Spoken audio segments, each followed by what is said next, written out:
Luhut Pangaribuan sebagai ahli hukum pidana. Selamat malam. Baik. Oke, dan ada juga di telepon nih bergabungan kita bertiga di sini ada Prof. Yusril Iza Mahendra sebagai praktisi hukum. Selamat malam, Prof. Assalamualaikum. Selamat. Iya, baik. Nah, saya langsung ke Pak Wayan. Ya. Ini belum ada wajahnya Pak Ahok keluar, tapi kemudian beritanya sudah cukup banyak nih. Ya. Tadi sempat saya malah difitnah. Nah, tadi tuh udah Saya dibilang membuat siaran pers yang menyatakan bahwa jam 9 nanti Pak Ahok akan keluar. ini sudah jadi Ini kan libur. Iya. Itu berarti teroris yang bodoh membuat kita begitu. Ini dari mana sih? Kok tiba-tiba tadi dapat ada broadcast seperti itu sih? Saya jam 7 dapat telepon, iya kok ada begini, nggak usah ditanggapi, nggak mungkin. Oke. Pengacara yang normal nggak percaya kalau tahanan bisa keluar di hari libur. Tadi kita Tapi yang bikin tulisan itu bodoh sekali. Ini sudah diklarifikasi oleh Pak Iwan Sudirta ya, bahwa tadi ada broadcast ya Itu yang kemudian tipuan itu. Tadi saya terima juga Pak Luhut juga sudah baca ya. Tadi ada broadcast Banyak ya. yang meyakini kan. Tadi mau nanya Bang Budi juga telepon saya. Oke, sudah ada tadi penjelasan bahwa Dari mana banyak juga pertanyaan. dengan menggunakan nama Pak Iwayan bahwa benar Pak Iwayan tadi konfirmasinya Pak Ahok pada pukul 9 akan ditangguhkan dan dilepaskan. Tidak benar. Itu tidak benar. Oke, baik. Nah, saya mau tanya sekarang dengan proses penangguhan Pak Ahok. Ketika Pak Jarod sudah kasih surat jaminan, lalu kemudian apa yang sedang dinantikan oleh tim saat ini? Ya tentu menantikan, karena di polisi tidak ditahan, di kejaksaan tidak ditahan. Artinya apa?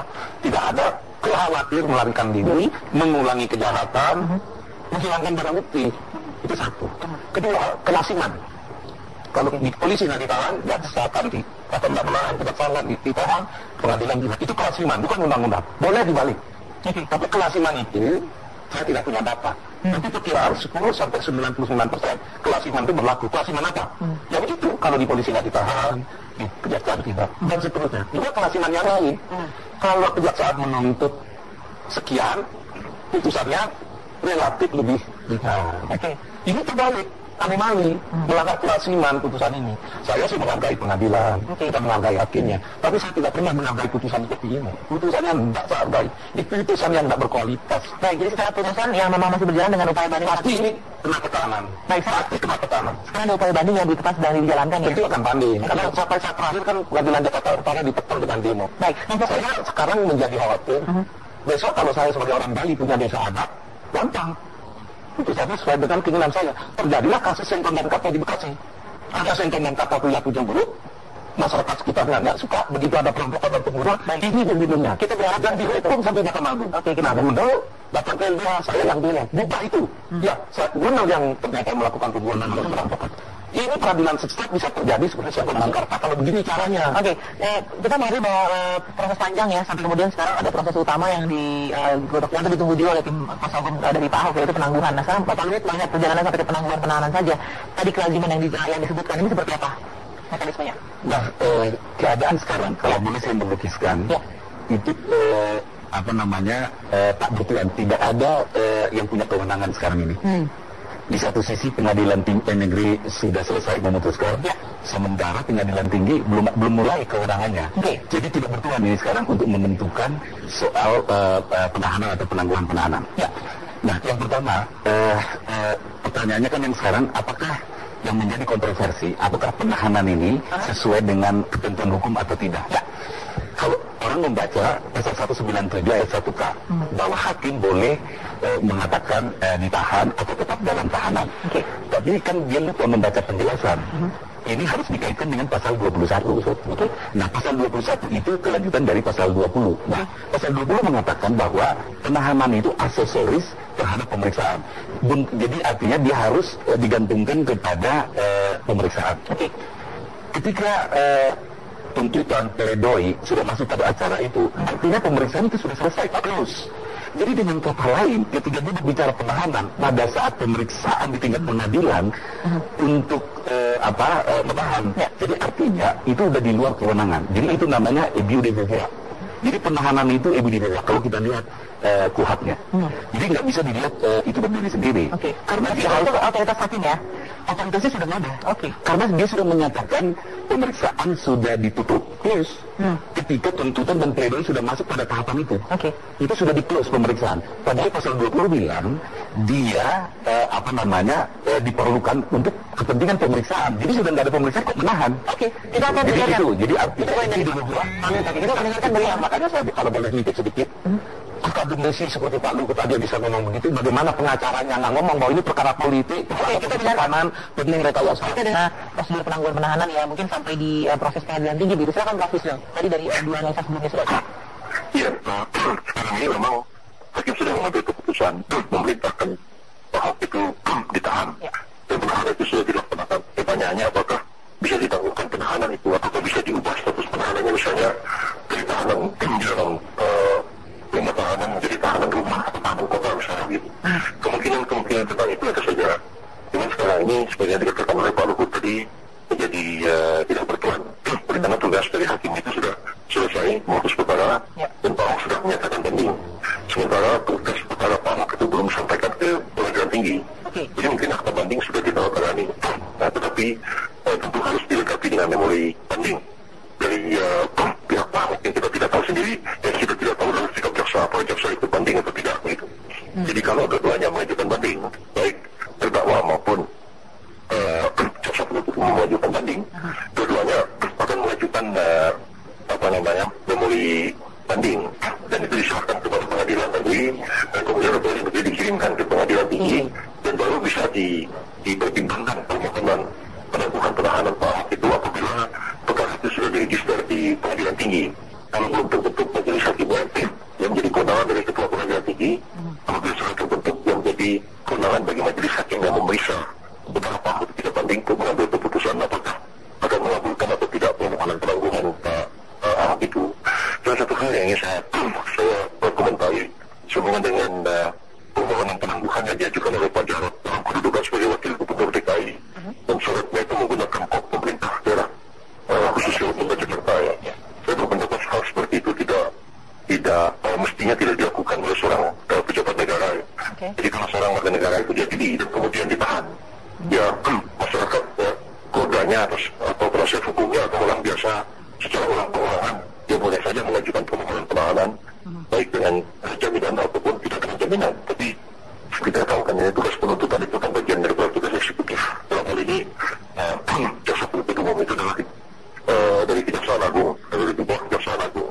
Ketika mereka mewakili negara menuntut seorang warganya yang diduga melakukan tindak pidana dan kemudian ditahan, mestinya lembaga pemerintah dalam hal ini pemerintah DKI Jakarta itu tidak mengajukan permohonan Pak Jarod secara pribadi boleh saja, tapi jangan dibiasakan hal seperti ini karena tidak baik bagi pertumbuhan hukum kita ke depan.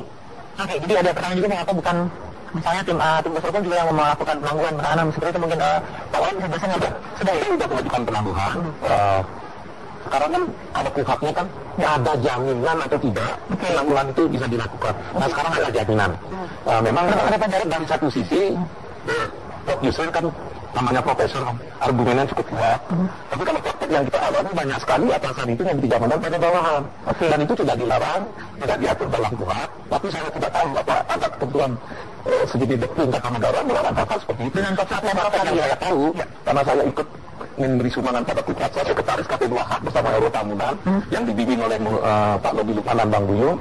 Jadi yang begitu-gitu dipersoalkan. Karena saya jurusan pidana, tentu saya tidak menguasai masalah hukum tata negara. Tapi sekali lagi, saya yakin Prof. Yusril itu bicara begitu pasti ada basis teorinya. Saya ingin benar itu. Prakteknya sudah biasa. Bagaimana Pak Yusril? Begini, kita ini kan mengenal adanya separation of powers dalam hal kekuasaan yudikatif itu. Dan tugas untuk melakukan penuntutan itu kan tugas eksekutif. Dalam hal ini kejaksaan, dia bertugas mewakili negara melakukan penuntutan ke pengadilan. Dan ketika seorang warga negara itu kemudian diadili dan kemudian ditahan, ya eksekutif itu tidak bisa mengajukan permintaan supaya orang itu dikeluarkan dari tahanan. Jadi dalam satu ranah yang sama, kejaksaan dengan pemerintah itu walaupun berbeda fungsi, tapi itu dalam rumputnya sama, rumput eksekutif. Karena itu saya berpendapat sebaiknya hal seperti ini yang tidak dilakukan oleh staf pejabat eksekutif, lebih baik dia melakukan penangguhan permohonan penangguhan penahanan atau mengubah status tahanan itu sebagai pribadi-pribadi. Jadi bukan sebagai kopnya Pemda DKI dan dengan tidak kedudukan sebagai wakil gubernur. Jadi ketika seseorang itu dituntut ke pengadilan eksekutif itu dalam posisi dia mana jaksa itu mewakili negara, jadi dia jangan mengajukan suatu permohonan itu ada security yang mengapa saya katakan mestinya itu tidak dilakukan oleh Pak Jarod. Walaupun mungkin dalam praktek itu terjadi, tapi saya katakan bahwa Yusril Iza Mahendra, terima kasih Prof atas analisanya. Kita juga akan kembali di terakhir fokus kita ke Pak Wayan dan juga ke Pak Luhut. Tadi terima kasih Prof Yusril sudah bergabung. Tapi Pak Wayan, pengharapannya ya, ini kan ada proses penangguhan yang sudah diberikan soal jaminan lewat Pak Jarod nih ya. Nah, harusnya harapannya berapa cepat atau berapa lama kemudian tim ini akan kemudian terus proaktif kepada pengadilan tinggi? Jam 12 Pak Basuki dibawa dari pengadilan dengan status yang tak bagaimana, tapi kami bekerja mencoba tidak konfrontatif dengan pengadilan, tapi tidak gaduh, karena Pak Ahok tidak suka kita bikin gaduh. Ke pengadilan kita menyatakan banding, pengadilan negeri meminta putusan hari itu juga. Lalu 4:30 ya, kita bawa permohonan penangguhan. Maksudnya apa? Ya, supaya di pengadilan negeri ini secepatnya bekerja untuk ngirim berkas ke pengadilan tinggi. Memang diberi waktu 14 hari, tapi tidak harus 14 hari habis di pengadilan negeri. Karena aturannya sejak menyatakan banding, dalam waktu 14 hari berkas harus wajib dikirim. Baik, tapi kan nggak harus wajib 14 harinya itu dihabiskan. Nah kalau situasi begini, karena tidak ingin melanggar hak asasinya Pak Basuki, cepat saja kirim supaya dibentuk majelis. Baik, sebegitu dibentuk majelis dia punya kewenangan untuk menangguhkan. Baik, itu satu. Ya, nanti Pak Luhut pasti bisa koreksi ini. Apakah ketua pengadilan tinggi berwenang membuat penangguhan? Anggaplah apa yang disampaikan Pak Yusril itu benar. Ya.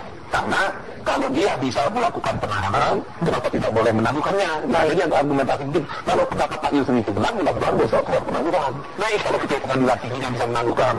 Nah, terakhir Pak Luhut, dari proses ini kan ada pelajaran juga soal bail system ya, sistem penjaminan juga atau menjaminkan orang, menjaminkan uang. Nah, ini di kita lazimnya seperti apa untuk singkatannya? Ya, jadi bail system itu kita punya. Jadi untuk menangguhkan penahanan yang berwenang itu bisa meminta jaminan. Bentuknya bisa 3. Pertama, jaminan orang, seperti tadi yang diceritakan, antara lain wakil gubernur memberikan jaminan. Atau yang kedua, jaminan uang, atau gabungan di antara keduanya. Dan ini akan terjadi dalam tempo 3 hari menurut ketentuan. Jadi begitu sampai di pengadilan tinggi, dalam waktu 3 hari harus ditentukan soal penahanan ini. Jadi dengan soal ketiga ya? Hari ketiga setelah itu setelah berkas itu kasusnya pengadilan tinggi.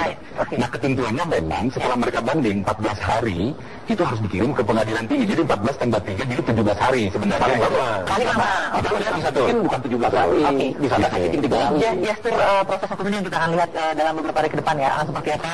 Tapi yang pasti ini mungkin Pak Wayan dengan proses ini kita berharap yang terbaik pasti tentu dan untuk kita dianggap menyiksa hak asasi kalau situasinya seperti ini. Lebih baik kita bekerja sama.